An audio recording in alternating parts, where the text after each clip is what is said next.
पिछले कुछ दिनों से जम्मू कश्मीर को लेकर बड़ी हलचल। 2 दिन पहले आर्मी चीफ जम्मू कश्मीर पहुंचे थे। आज रक्षा मंत्री राजनाथ सिंह जम्मू कश्मीर गए। आप सोच रहे हैं सेना प्रमुख जा रहे हैं, रक्षा मंत्री जा रहे हैं जम्मू कश्मीर।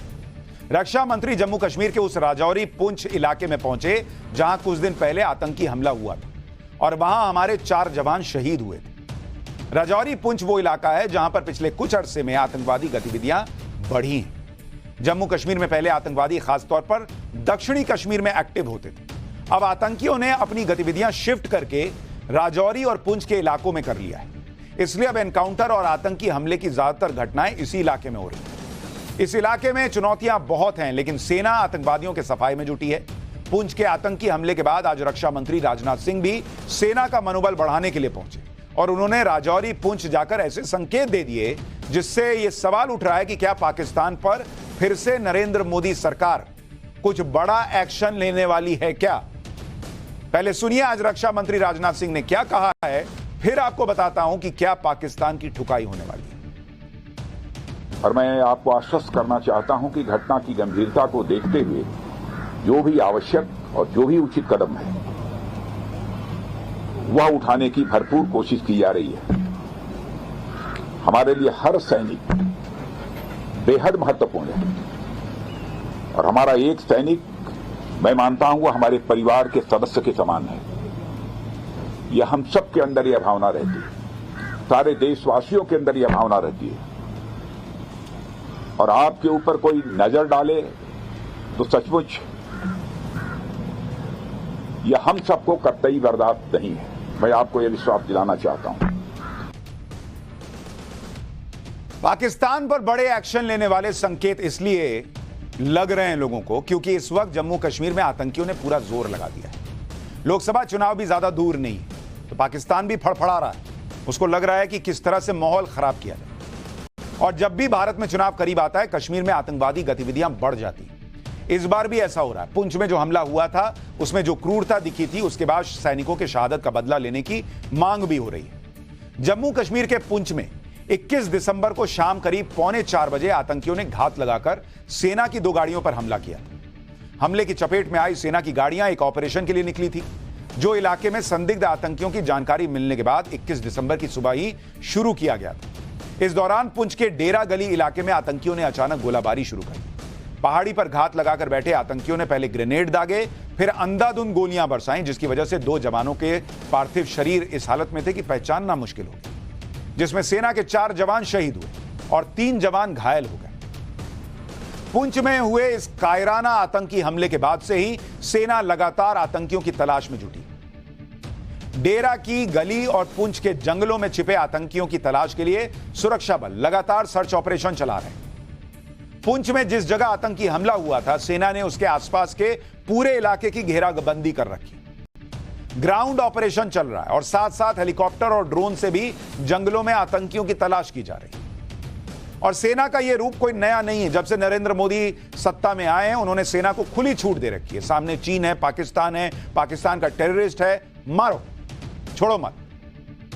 पुंछ में हुए आतंकी हमले में जिन जवानों ने शहादत दी थी, उनमें उत्तराखंड में कोटद्वार के रहने वाले सिपाही गौतम कुमार, उत्तराखंड में ही चमोली के रहने वाले नायक बीरेंद्र सिंह, यूपी में कानपुर के रहने वाले नायक करण कुमार और बिहार के नवादा में रहने वाले राइफलमैन चंदन कुमार शामिल थे।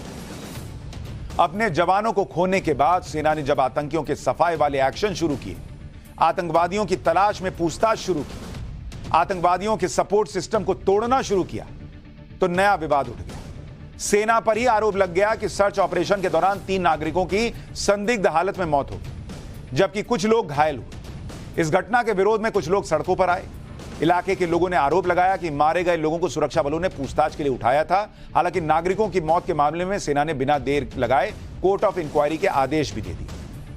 आज कश्मीर दौरे पर पहुंचे रक्षा मंत्री राजनाथ सिंह ने भी राजौरी के अस्पताल में भर्ती घायल नागरिकों से भी मुलाकात की। राजनाथ सिंह ने इस घटना में मारे गए लोगों के परिवार से भी मुलाकात की और पूरी मदद का भरोसा दिया।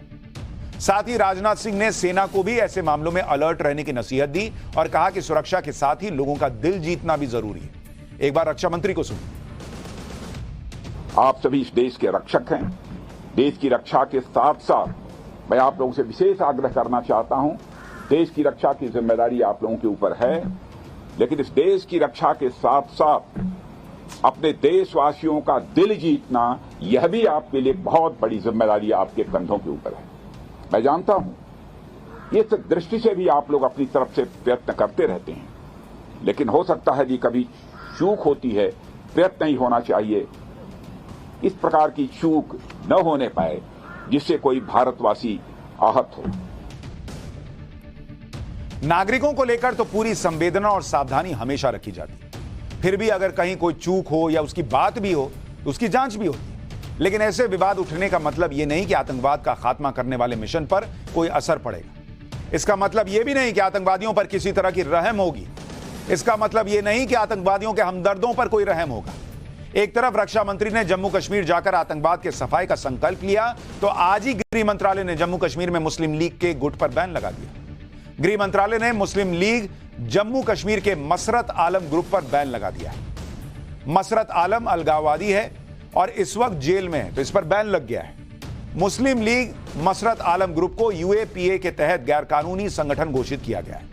इस संगठन पर कश्मीर में राष्ट्र विरोधी और अलगाववादी गतिविधियों में शामिल होने का आरोप। इस संगठन पर आरोप है कि यह आतंकवादी गतिविधियों का समर्थन करता है और कश्मीर में इस्लामी शासन स्थापित करने के लिए उकसाता है लोगों को। गृह मंत्री अमित शाह ने साफ कहा है कि देश की एकता, संप्रभुता और अखंडता के खिलाफ काम करने वाले किसी भी व्यक्ति को बख्शा नहीं जाएगा। यानी ना तो आतंकियों पर रहम होने वाला है, ना आतंकियों के हमदर्दों पर, और ना ही आतंकियों का समर्थन करने वालों पर।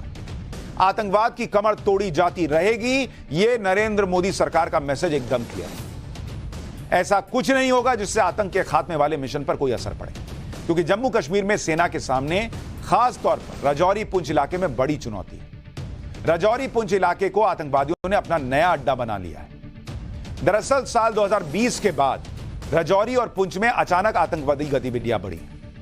जम्मू कश्मीर में इस साल आतंकी हमलों में करीब 125 से ज्यादा लोगों ने जान गंवाई है। इनमें से 40% से ज्यादा आतंकी हमले राजौरी और पुंछ जिलों में।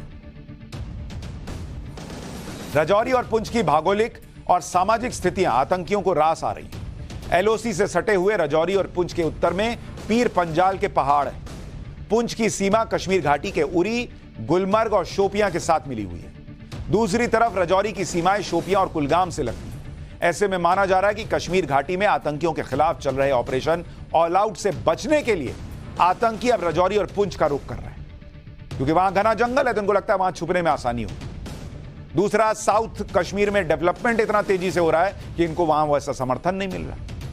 इसके साथ ही आर्टिकल 370 हटने के बाद से कश्मीर में लोगों का नजरिया बदला और आतंकियों के मददगारों की संख्या घटी। ऐसे में कश्मीर में आतंकियों को छुपने के लिए सुरक्षित ठिकाने नहीं मिल पा रहे। इसके अलावा राजौरी और पुंछ में घने जंगल, नाले और पहाड़ एलओसी तक फैले हुए हैं। इससे आतंकियों के लिए सेना पर घात लगाकर हमला करने के बाद भागने में उन्हें मदद मिलती है। अब पुंछ में जिस जगह आतंकी हमला हुआ उस जगह के लोकेशन को ही आप देख लीजिए। आतंकी पहाड़ी में घात लगाकर बैठे हुए थे और जैसे ही सेना की गाड़ियां गुजरी उन्होंने गोलाबारी शुरू कर दी। देखिए, ये ऊपर पहाड़ दिख रहा है ना, तो ये लोग ऊपर बैठे हुए हैं, जंगल है और वहीं से हमला कर रहे हैं। राजौरी पुंछ वो इलाका है जिसके रास्ते पहले आतंकवादी जम्मू कश्मीर में घुसते थे, लेकिन अब जब यही आतंकवादियों ने अड्डा बना लिया तो सेना के लिए चुनौती भी बढ़ गई, क्योंकि इस इलाके में घने जंगल, नाले और पहाड़ हैं। ऐसी विषम परिस्थितियों में सेना काम करती है और पुंछ जैसी कुछ घटनाओं में विवाद होता है तो कश्मीर में फारूक अब्दुल्ला जैसे नेता एकदम कूद के निकल आते हैं। कहते हैं कि कश्मीर के मामले में पाकिस्तान से बात होनी चाहिए। फारूक अब्दुल्ला तो इस तरह की बातें कर रहे हैं कि अगर पाकिस्तान से बात नहीं हुई तो कश्मीर का हाल गाजा और फिलिस्तीन जैसा हो जाएगा। सुनिए जरा एक बार इनको। मैंने हर बार ये कहा है, वाजपेयी जी ने जो कहा था कि दोस्त बदलाए जा सकते हैं, पड़ोसी बदलाए नहीं जा सकते। अगर हम पड़ोसियों के साथ दोस्ती में रहेंगे तो दोनों तरक्की करेंगे, अगर दुश्मनी में रहेंगे तो हम आगे नहीं बढ़ सकते इतनी तेजी से। फिर मोदी जी का है बयान, प्रधानमंत्री का, कि war is not an option now. आप बातचीत से मसले हल करने हैं। कहाँ है वो बातचीत? आज इमरान खान छोड़ दीजिए, आज नवाज शरीफ वहाँ के वजीर आजम बनने वाले हैं। वो चिल्ला चिल्ला के कहते हैं हम बात करेंगे। क्या वजह है कि हम बातचीत के लिए तैयार नहीं हैं? अगर बातचीत से हमने ये सुलझाया नहीं तो माफ़ी चाहता हूँ आपसे कहने का, हमारा भी वही हाल होगा जो आज गाज़ा का और पैलेस्टीनियन का हो रहा है, जिन पे आज बमबारी की जा रही है इजराइल की तरफ से। Election is possible during this hostile atmosphere? कुछ भी हो सकता है, अल्लाह ही जाने हमारा हाल क्या होगा। अल्लाह रहम करे हम पे। फारूक अब्दुल्ला को बड़ी चिंता हो रही है कश्मीर की। ये वही फारूक अब्दुल्ला हैं जब कश्मीरी पंडितों पर हमला हो रहा था तो भाई साहब विदेश चले गए। आज इनको चिंता हो रही है, कह रहे हैं भारत और पाकिस्तान अगर बातचीत करेंगे तो दोनों देश में विकास होगा।